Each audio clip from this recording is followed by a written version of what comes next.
Hello bachcho, let's read this question. The question says the standard enthalpy of formation for methane, that is CH4, is minus 74.9 kilojoule per mole.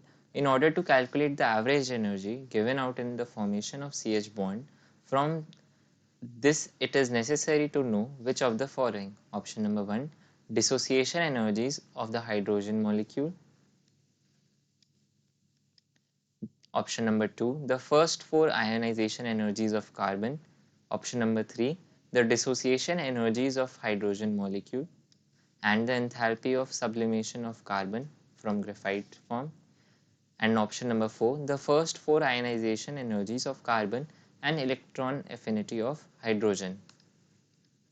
Key concept.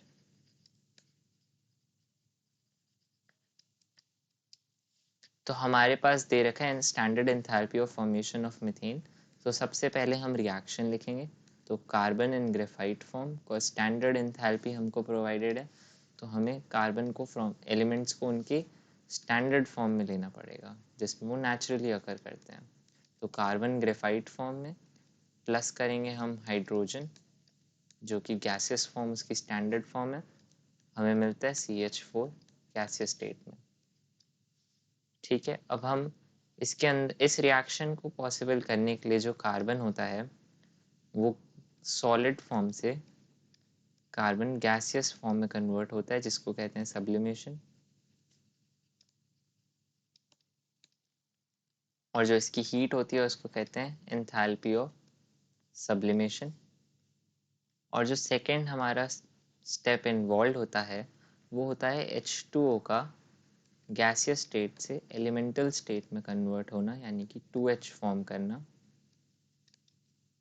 Molecule का उसके atom में form करना, जिसको atomisation कह सकते हैं या फिर बॉन्ड डिसोसिएशन एनर्जी कह सकते हैं जो इस प्रोसेस के अंदर इन्वॉल्व होगी.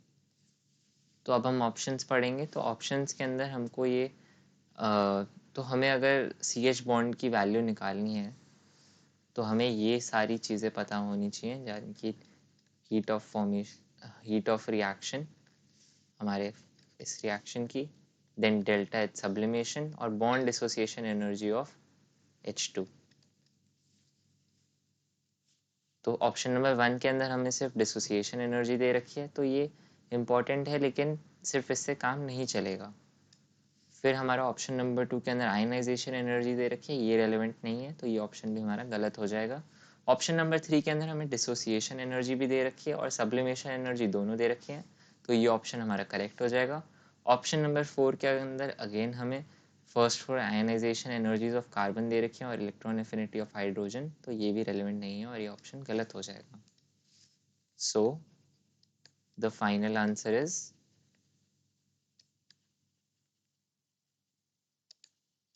we need bond dissociation energy of H2 and enthalpy of sublimation of carbon, that is graphite form में जो होता है.